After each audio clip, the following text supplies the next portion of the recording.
Assalamualaikum warahmatullahi wabarakatuh. Selamat pagi anak-anak sekalian, kelas 11 ya, SMA Al-Ahmad. Bagaimana kabar kalian di rumah?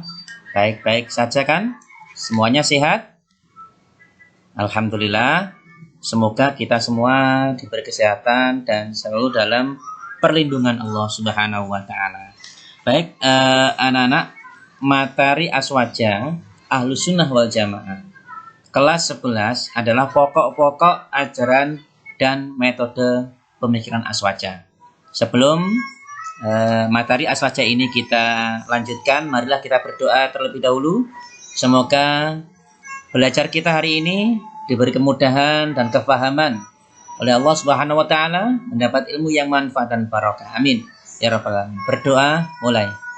Bismillahirrahmanirrahim.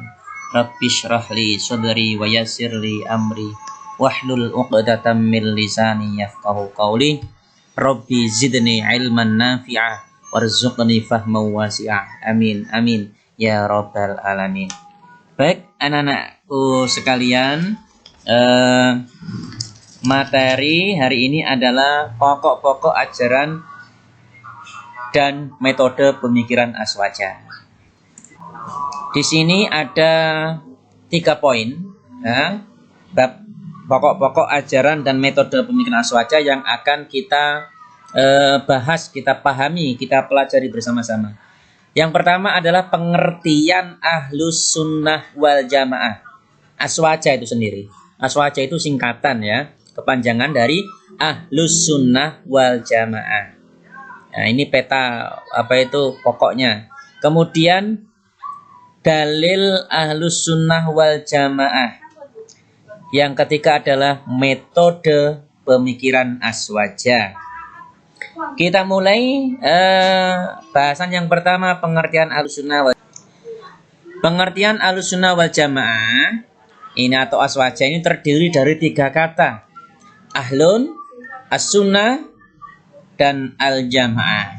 Ya, kata ahlun memiliki arti keluarga, golongan atau pengikut. Kata as-sunnah berarti sabda, perbuatan dan ketetapan Nabi Muhammad SAW. Sedangkan kata al-jamaah berarti kumpulan atau kelompok para sahabat dari jama'atus sahabah, tabi'in dan tabi'ut tabi'in. Dari ketiga pengertian kata tersebut, maka yang dimaksud aswaja atau Ahlus Sunnah wal Jamaah adalah golongan atau orang-orang yang selalu setia mengikuti dan berpegang teguh pada sunnah Rasulullah Shallallahu Alaihi Wasallam, sebagaimana dipraktekkan bersama para sahabat-sahabatnya. Nah, doktrin Ahlus Sunnah wal Jamaah adalah fikrah tawassutiyah atau pola pikir moderat, fikrah tasamuhiyah, pola pikir toleran, fikrah islahiyah, pola pikir reformatif, fikrah tatawuriyah atau pola pikir dinamis, dan fikrah manhajiyah artinya pola pikir metodologis. Garis-garis pemikiran Nahdlatul Ulama ya, secara mendasar faham keagamaannya ini pada 4 sumber ya, sumbernya ada 4 ya. NU, Nahdlatul Ulama ini mendasarkan faham keagamanya pada 4 sumber. Yang pertama Al-Quran, yang kedua As-Sunnah, yang ketiga Al-Ijma, dan yang keempat adalah Qiyas atau analogi. Dalam mentafsirkan dan memahami arti dari sumber di atas, NU mengikuti paham Ahlus Sunnah wal Jamaah dengan menggunakan pendekatan mazhab.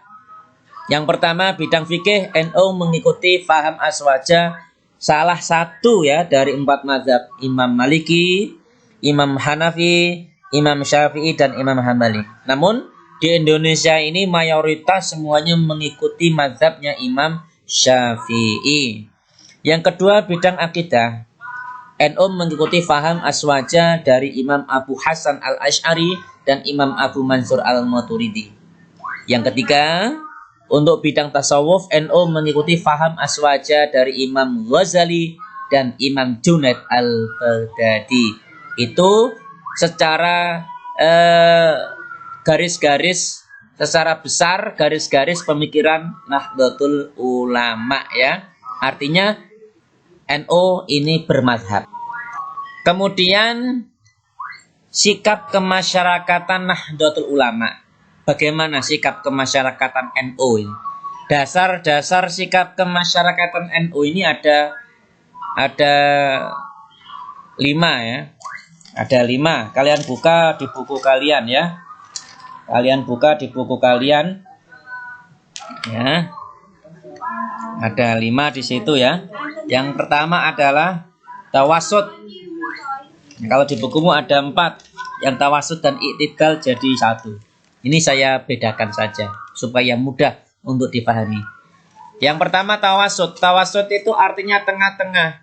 Maksudnya menempatkan diri di tengah-tengah antara dua ujung tataruf atau ekstrim dalam berbagai masalah dan keadaan untuk mencapai kebenaran. Ya, artinya tengah-tengah itu tidak memihak salah satu di antara yang ekstrim ya, yang ekstrim.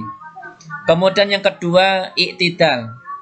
Sikapnya adalah iktidal, artinya tegak lurus. Maksudnya berlaku adil, tidak berpihak kecuali pada yang benar dan harus dibela.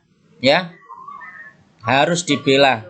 Ulil haqqo walau kana murra. Katakan yang benar walaupun itu pahit. Yang ketiga adalah tasamuh, sikap tasamuh. Tasamuh itu artinya saling toleransi ya, memaafkan, toleransi. Kita hidup bermasyarakat ini berbeda-beda ya, tidak ada sama ya, dan kalian tidak boleh memaksakan kehendak atau kemauan kalian kepada orang lain ya. Dengan indahnya perbedaan ini kita saling menghargai ya. Perbedaan itu indah. Kita harus bisa saling menghargai, kita harus bisa saling menghormati supaya semuanya tercipta kondisi yang tenang, yang aman, saling menghormati ya, toleran ya. Jangan egois ya. Jadi anak jangan terlalu egois. Kemudian yang keempat tawazun. Tawazun ini artinya keseimbangan. Tidak berat sebelah. Tidak berlebihan suatu unsur atau kekurangan suatu unsur ya. Tidak berat sebelah ya. Nah, ini kalian di rumah ya juga harus menyeimbangi hari-hari kalian dengan keagamaan ya. Sholat berjamaah, mengaji ya, bidang-bidang ilmu agama, ikut tibaan, ikut sholawatan, ikut ngaji ya, ikut majelis taklim ya, supaya imbang ya, Sesibuk kalian harus bisa menyeimbangkan waktu ya, supaya semuanya bisa berjalan dengan baik. Kemudian yang kelima, amar ma'ruf nahi mungkar. Artinya apa? Amar ma'ruf mungkar. Artinya mengajak kepada kebaikan dan mencegah kepada kemungkaran. Itulah dasar-dasar sikap kemasyarakatan NU ya, yang harus kalian praktekkan dalam kehidupan sehari-hari. Kalian harus bisa menempatkan diri di tengah-tengah masyarakat ya, yang mana apabila terjadi sebuah konflik atau masalah, kalian harus tengah-tengah, tidak boleh berpihak pada salah satunya. Ya, kedua, kalian harus mempunyai pendirian yang lurus, tegak lurus, bisa berlaku adil dan tidak berpihak. Kemudian kalian harus bisa mempunyai sikap toleransi ya, baik toleransi terhadap tetangga, terhadap teman, terhadap siapa saja ya, keluargamu ya, keluarga kalian ya. Terlebih toleransi terhadap umat beragama ya, tidak boleh saling menyakiti, tidak boleh saling mengejek, menghina ya, menghujat ya, emosian tidak boleh ya, harus rukun ya. Kemudian yang keempat tawazun ya, artinya keseimbangan. Kan hidup kalian harus imbang ya. Kalau tidak imbang nanti hidupmu tidak tenang ya. Kemudian yang kelima amar ma'ruf nahi mungkar. Untuk dalil Ahlussunnah wal Jamaah kalian bisa lihat di buku kalian, di layar juga ada. Ini hadis dari Ibnu Majah, ya, dibaca ya. Kemudian juga artinya. Di bawahnya itu ya, bahwa umat manusia ini ya, akan bergolong-golong terpecah ya, menjadi 72 golongan. Ya, menjadi 71 atau 72 ya. Dan orang Nasrani tergolong-golong menjadi 71 atau 72, dan umat muslimin, kaum muslimin ini akan terpecah menjadi 73 golongan. Yang selamat hanya satu. Siapa yang selamat? Adalah Ahlus Sunnah wal Jamaah. Kalau kalian ingin selamat, mari kita bergabung dengan Ahlus Sunnah wal Jamaah, yang mana ini merupakan sunnah ya. Kita mengikuti sunnah Rasulullah, mengikuti sunnah sahabat ya, merupakan akidah keyakinan kita ya. Sudah ada contoh-contohnya dari para masyayikh, dari Mbah Yai Hasyim Asy'ari, Yai Wahab Hasbullah, kemudian Ridwan Abdullah, ya, Yai Khalil Bangkalan, sesepuh-sesepuh kita. Insyaallah kita bersama para kiai, bersama para ulama Ahlussunnah wal Jamaah, insyaallah akan terselamatkan dunia sampai akhirat. Kemudian untuk metode pemikiran Aswaja. Bidang akidah Aswaja menekankan 3 pilar ya. Ada pilar keimanan, ada pilar nubuat, ada pilar al-ma'ad. Bidang istimbat al-hukum. Aswaja dalam pengambilan hukum syariah menggunakan 4 sumber ya. Tidak lepas dari 4 sumber ini. Yang pertama Al-Quran, kemudian Al-Hadis, kemudian Al-Ijma' dan Qiyas. Bidang tasawuf ya. Tasawuf adalah mensucikan hati dari apa saja selain Allah. Kaum sufi adalah para pencari di jalan Allah.